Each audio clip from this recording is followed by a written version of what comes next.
Hey, what is going on, crypto people? It is the Crypto Siege with another day in the life, in the crazy life that is the digital asset space. Good morning. I should say good afternoon. I think it's Thursday. Happy Thursday to each and every one of you. Wow, Songbird. Wow, it is definitely doing its thing. We'll get over that. I did get a chance to wrap and delegate some Songbird today. Really excited about being able to participate in this new asset class as a digital asset space. Shout out to all of the people that are making it happen who chose to participate in this ecosystem that is Songbird, Flare Networks, Flare Finance, all of it.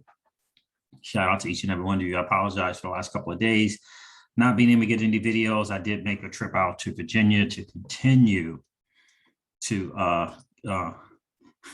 go under the knife, if you will. So I had to do that again. So hopefully I can speak pretty good. Swelling is down considerably, but it is still, I'm still swole, as we like to say. So in any case, Songbird, yeah, really doing some great things. And so since my Songbird is not available, I had to go out and use some of the stable coins that I had available from profit that I took from another platform. And I went ahead and spent, I don't know, $200 or so buying at the absolute tops. It didn't matter to me because I just wanted to participate in when we look at the rate that you get in rewards. What is it, 2, 3, 4% weekly? Yeah, I'm not waiting. Initially I was going to keep the stable coins around there a bit true and kind of wait for some stuff to happen, but I'm just not going to do it. I don't want to miss out on the weekly rewards. I think those will outdo any better prices that you may get. I don't know if the Songbird is going to get to 10 cents anytime soon. Yeah, anytime soon. I don't know that. So I wanted to get in where I could. So that's what I did. Not telling you to do that. This is certainly not financial advice. But since I did not have access to my Songbird, and I think I really screwed up moving my XRP, I think that I was mistaken on the whole Snapshot in reference to Songbird. I thought they were using the same exact date that they did for Flare.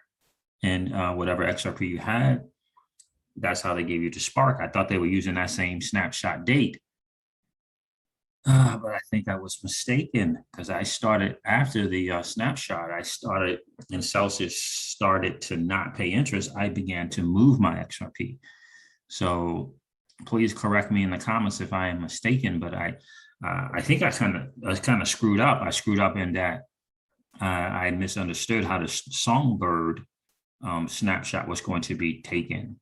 And so because of Celsius not providing any interest any longer for XRP, I began moving a good portion of my XRP so that I could get some yield on the XRP and be both a lender and borrower. So I guess I got it wrong. I thought they were going to use the same date, same number of XRP. But when I go to check my Songbird and I check the XRP as Snapshot, it's totally different than the Snapshot XRP that I had for Flare. I don't know what 0.15% is. I have no idea, but it seems off to me. I don't know, but it seems off to me. So, yeah, look at the Celsius app. And anyway, it just looks different. So, but in any case, Songbird is doing his thing. He's doing some really great stuff. Shout out to those of you that have access to it, that are able to participate in delegating, wrapping and delegating. Bifrost is just thebomb.com. Works really, really well. Very intuitive, very just user-friendly. Love the UX UI. Just great stuff. Shout out to Total Labs for creating this Bifrost wallet. It is absolutely outstanding. Easy 1, 2, 3 to do that. So the market is doing what the market does. By the way, this is your XRP Ripple daily news in around 0 to 10 minutes. The market is doing what the market does. Bitcoin's at 43,000. Ethereum is under $3,000. Cardano's at $2.10. Binance Coin is $382, and XRP is at 94 cents, 94 cents for XRP. So again, the market is doing what the market does, 1.98 trillion. So we're below 2 trillion. So that's what it is, doing that sideways crab movement, trying to shake some people out of the market. I know they're not shaking you out. I know they're not getting us out of the market, but that is what is going on there. Two big things today. I think this announcement with Dapper Labs and the NFL to bring NFTs to the NFL is absolutely massive for Dapper Labs. Dapper Labs is bringing its NFTs to the NFL, And the NFL Communications actually put something out as well. The NFL, the National Football League Players Association, and Dapper Labs announced a new NFT deal to create exclusive digital video highlights. And yeah, it is beginning to hurt for me to talk here. Innovative digital experience spanning the NFL. All 32 clubs and players will empower fans to purchase, trade, and own NFTs featuring some of the most exciting and favorite in-game plays, very much like what Top Shot in the NBA. Dapper Labs was able to secure this thing here. I think it's pretty good. So the National Football League, the NFLPA, and Dapper Labs announced today a collaboration to create exclusive digital video highlight NFTs for NFL fans. The deal aims to drive fan engagement by letting fans collect digital video moments and the best plays of the season using Dapper Labs cutting-edge blockchain technology, which I believe is Flow. I believe it's Flow on the Flow blockchain. We are thrilled to partner with Dapper Labs in this launch of NFT digital visual collectibles, said Joe Ruggiero, Senior Vice President of Consumer Products at the NFL.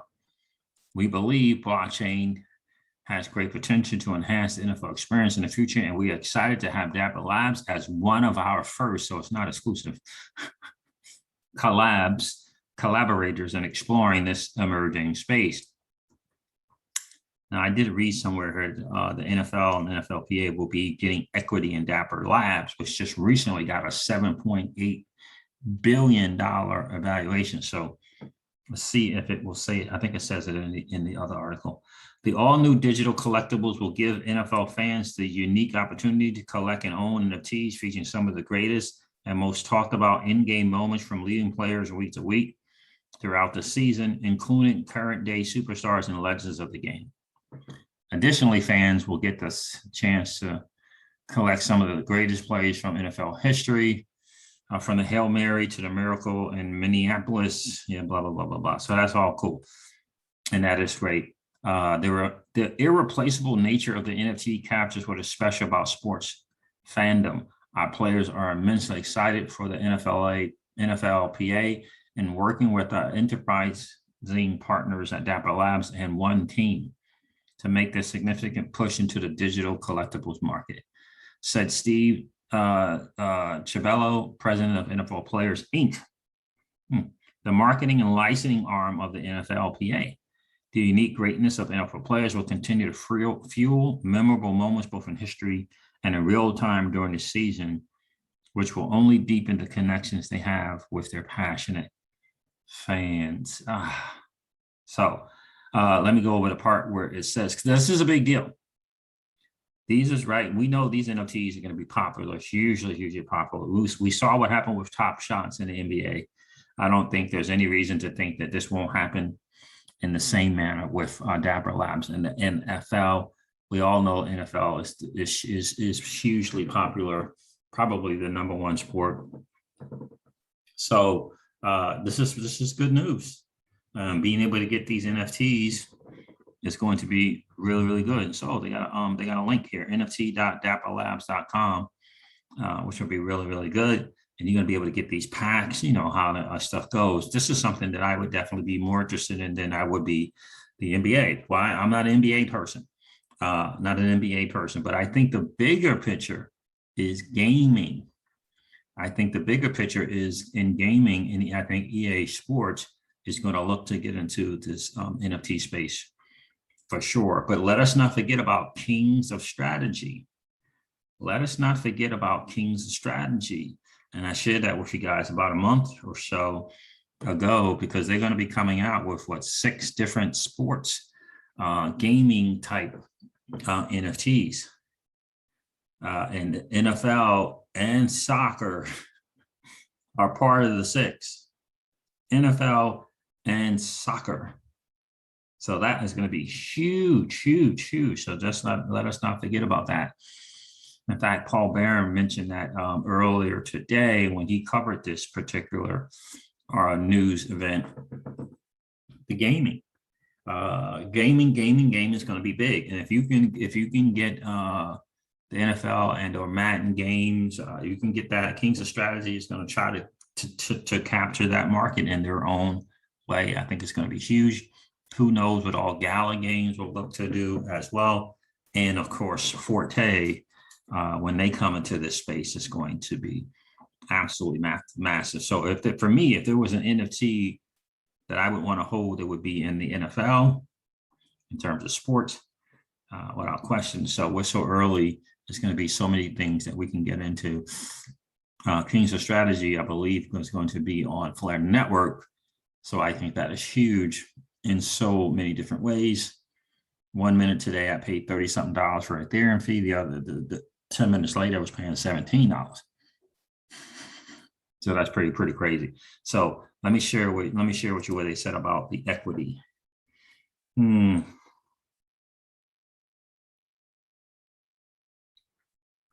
right. Let's see.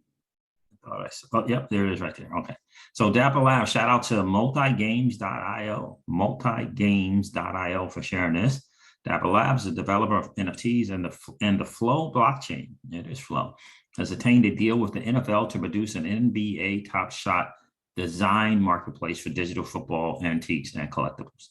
This was based on a report by Sports Business Journal, which was reported on Tuesday. Dapper Labs, guys, is the firm creator of CryptoKitties. The site reported that the NFL and NFLPA will acquire equity in Dapper Labs. There it is. And that the new American football NFT marketplace is predicted to arrive before the end of this year's football season in early January of 2022. It was also told in the publication that the deal makes Dapper Labs the NFL Players Association's second largest source of digital licensing revenue. So the PA guys, they get a revenue from EA Sports in the Madden game. I didn't know that. Behind EA Sports Madden video game franchise. Commenting on the deal, Dapper Labs, head of partnerships, Katie Tedman, said, when I think about the NBA versus the NFL, the NBA really blazed the trail in a lot of ways, and they're willing to take some risk. If you think about the NFL, they don't always do it first, but they try to do it best. So learning from the NBA is very much in their playbook. When we think about the kind of products that we would build with other partners, we think about customizing it for those fan bases. Just like its basketball counterpart, the NFT marketplace will run on the Flow blockchain, and it's expected to be released during the current NFL regular season, which wraps on January 9. So yeah, so before January 9th, this is going to come out. Video content will be the central aspect of Dapper's new project, just as it has been for the company's prized basketball product. Okay, so they did so they did Top Shot as well, which has traded $780 million worth of collectibles so far in 2021. Dapper Labs secured $250 million in funding on September 22nd that valued the company at $7.6 billion.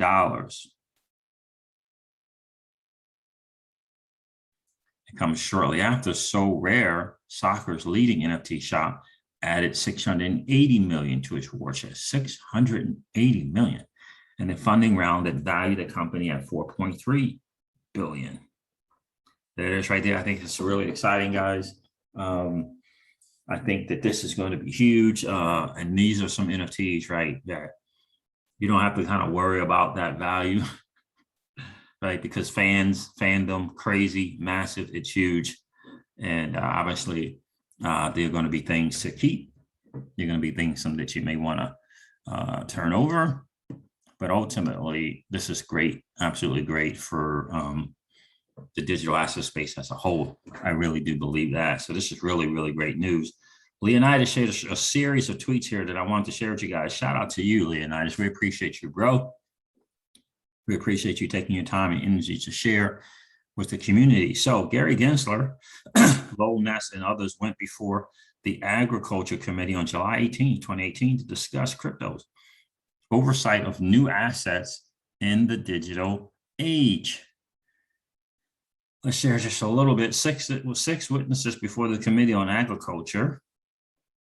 All right, let's take a listen to this, see how long this video is. Nope, this is 2 hours. We don't want to play that. He has a short one that if I get to it, I'll play it. But let me do this first. Let's cover his tweets first. Number 2 of 8. In Gary Gensler's statement, he mentions that the crypto markets have gotten some clarity with the SEC, stating that the 2 largest coins, Bitcoin and Ether, are not currently securities. Does the SEC still claim that? Was Hinman's personal opinion. 3, in the hearing, Gary mentions that 97 to 98% of ICOs are securities before they're being offered in pre-functional time. There was no functioning network at the time of offering. The XRP ledger was operational from day one. ICOs have been raised, $20 billion of capital formation. I'm here to say nearly all of them, I don't know if it's 98% or 97%, but nearly all of them are probably securities under our securities laws because they're being offered in a pre-functional time. This ICO market's ICOs have been raised, $20 billion. All right, so there's 3, I don't know what happened to 4, but anyway, there it is. Gary on types of crypto, issue-based crypto ICOs. He's kind of going over the different ones there. Cash commodity crypto, which is 70% of the market. Congress needs to decide which authorities handle those. This is him, again, 2018. Here it is. Lowell, Ness on working closely with the SEC and being open to dialogue. And Leonidas on his channel, go check him out, has the full thing here. And let's listen to Lowell. He's got 2 videos on Lowell. Change to conform. I guess I'll echo that. I think probably Uber taught us all that, for better or for worse, if you build something that is incredibly popular, the laws will change to conform to that new technology. Technology is moving at a very, very fast pace. We've heard today about some of the pitfalls of these new technologies that get out ahead of the legislators. And so I want to compliment you guys for being on top of this. And I think the SEC as well has been, incredibly, on top of it and working closely with us and open to dialogue. And that's what I think is really needed is a kind of free flow of information and communication between those of us who are sort of on the front lines dealing with the day-to-day fact patterns and you guys who need to think about the actual policy-making aspects. So very interesting stuff coming from Lowell. We all saw the video with this dude, talked about how Hinman or Clayton directed some people to write this memo that eventually became Hinman's speech and all, for all intents and purposes. Here's some more of this guy talking versus pre-functionality versus post-functionality. Fortunately, I think it's a relatively simple answer, which is that it really comes down to the same test, which is pre-functionality versus post-functionality, or whatever we end up deciding is the trigger point for determining the different status. It seems to me that however you come by this. I mean, I suppose there are two fundamentally different ways. One is to get it from the issuer directly. The other is to get it from some third party. And if it is in the pre-functional stage, and you are obtaining it from the issuer, I would argue that is a primary offering of an investment contract, even if it's essentially earned on a network. Because at that. So here he's saying exactly what Ethereum and the Ethereum Foundation did. There was no Ethereum blockchain. Yeah, they had a public ICO. So yeah, it's not looking good. At that point, there's a lot of case law out there that, if you do work for a security, you've paid for the security. There's consideration there in the services. So I wouldn't say that there's a difference between earning it versus buying it. It's going to be a security depending on its characteristics as we end up defining them, pre-functionality versus post-functionality.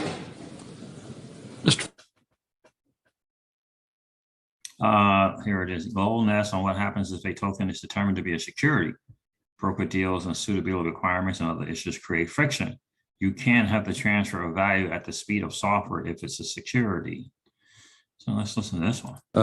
Mr. Ness at the hearing here, but it might be, well, I'm a flip phone guy in a Bitcoin world anyhow, so I'll just, no pretense here. But Mr. Ness, I come from the flip phone part of NorCal, as you down there in the Bay Area. Just a question I'll try and narrow down to. It was talked about earlier in the committee about crypto networks and the internet protocols on tokens. So would you touch upon what it would look like if that token is determined to be a security? Can you hit that for us? Yeah, I think the issue really comes down to friction. And while we can get to a status of free trading securities by registering them, even when you do get to that status, there are all sorts of ancillary friction that in and around the transfer of a security. You need to have broker dealers involved, and you need to have suitability requirements met and other potential disclosure issues and so forth that are ongoing.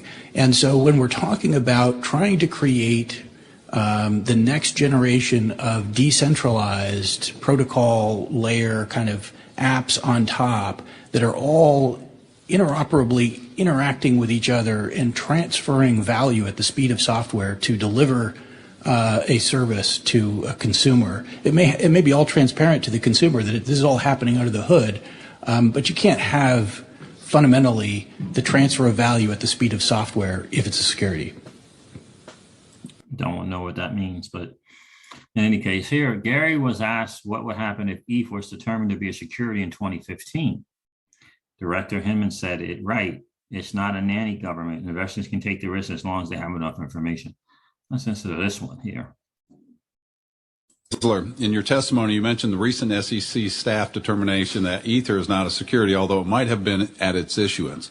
If the SEC had determined Ether was a security in 2015, what regulatory requirements would Ether be subject to today?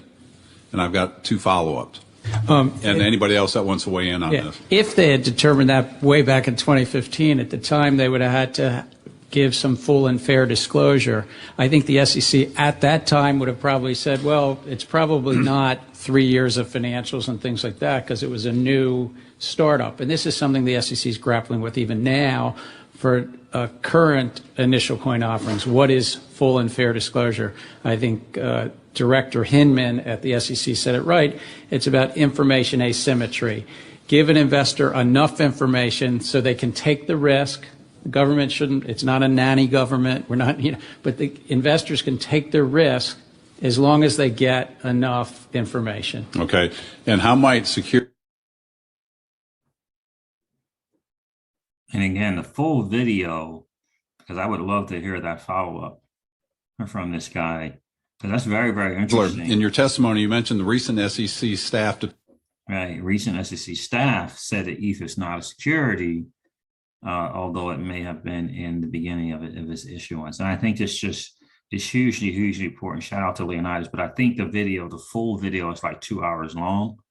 So he took some snippets from that. If you definitely want to check him out on YouTube, he does a great job there. So obviously we know that we got people on this, and John Deaton is doing a great job with the Crypto Law website, DAI and Crypto Eddie, and many others have been doing a great job of providing videos, like Leonidas has been doing as well. Great researchers in the community to expose the dirty, ugly, nasty truth, which this may have taken place. And so I think it's important to understand that if a deal was made or things were done, so that there could be a winner, right? Picking winners and losers is not the job of the SEC. Should not have been the job of the SEC. Whether Lubin decides to do something is another thing as a quote unquote business person. But the SEC deciding to do that, well, that's just not cool at all. And so it's kind of sad to see that Lubin would get in bed with JP Morgan of all people, but that's what he did. That is exactly what he did there, guys. So definitely check out Leonidas again, at Leo HAD Jalazu on Twitter, and his YouTube channel as well. Let's see something here. It's a full video, but I believe it is 2 hours long.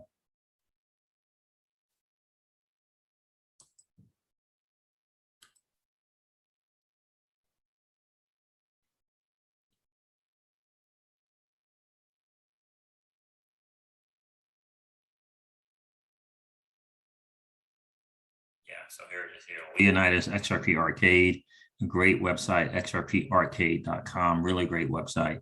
And here's the full thing here that Leonidas shared with the community. Shout out to you, my friend. I think that's going to do it for me for talking.